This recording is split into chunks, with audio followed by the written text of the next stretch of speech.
Hello સૌ હરિભક્તોને જય સ્વામિનારાયણ। દિલ્હી સંત મહામંડળ દ્વારા ભારતીય સંસ્કૃતિ અને આધ્યાત્મિકતાની ઉજવણી। દિલ્હી સંત મહામંડળ એનસીઆરની વર્ષભરની 20મી વર્ષગાંઠની ઉજવણીના ભાગરૂપે નવી દિલ્હીમાં સ્વામિનારાયણ અક્ષરધામ ખાતે દિલ્હી સંત મહામંડળ રાષ્ટ્રીય રાજધાની ક્ષેત્રની રજત જયંતિ નિમિત્તે એક દિવસીય પરિષદનું આયોજન કર્યું હતું।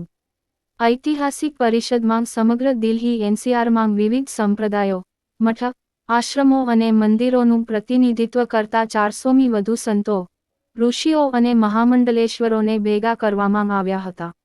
આદરણીય ઉપસ્થિતોમાં શ્રી મહંત શ્રદ્ધેય નારાયણ ગિરિજી મહારાજ જે શ્રી પંચદશનમ જૂના અખાડા, વારાણસીના આંતરરાષ્ટ્રીય પ્રવક્તા અને દિલ્હી સંત મહામંડળ એનસીઆરના પ્રમુખ છે, મહામંડલેશ્વર નવલ કિશોર દાસજી, મહામંડલેશ્વર પૂજ્ય કંચન ગિરિજી મહારાજ, શ્રદ્ધેય પૂજ્ય મહારાજા, શ્રદ્ધેય મહારાજા, સ્વામી મહારાજનો સમાવેશ થાય છે।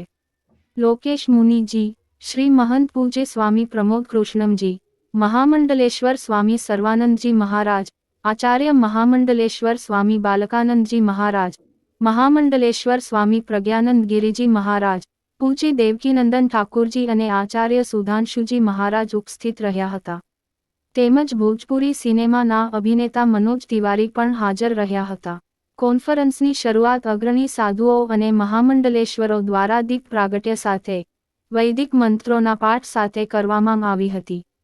ચર્ચાના વિષયોમાં ભારતીય આધ્યાત્મિકતા, પરંપરાઓ, સાધના, પવિત્રતા, એકતા અને પરસ્પર પ્રેમનો સમાવેશ થાય છે।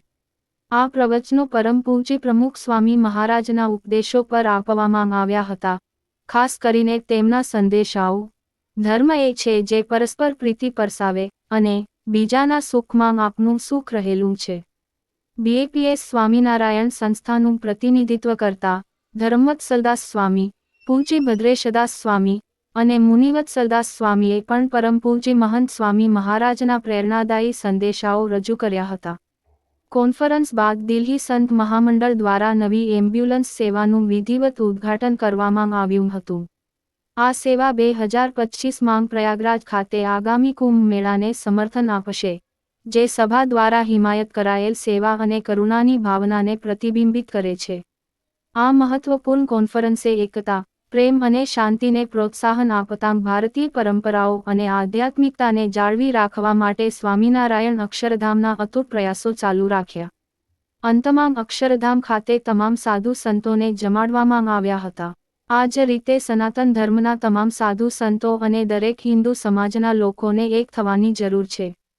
ભારતને હિન્દુ રાષ્ટ્ર બનવા માટે આજે મોટા મોટા નેતાઓ અને ધર્મગુરુઓ આજે લડી રહ્યા છે। તો આજથી તમામ હિન્દુ જાગૃત થાય, નાની નાની વાતનું ધ્યાન રાખીને હિન્દુ ધર્મની રક્ષા કઈ રીતે થાય તે વિચારવું। સર્વને જય સનાતન અને જય હિન્દ।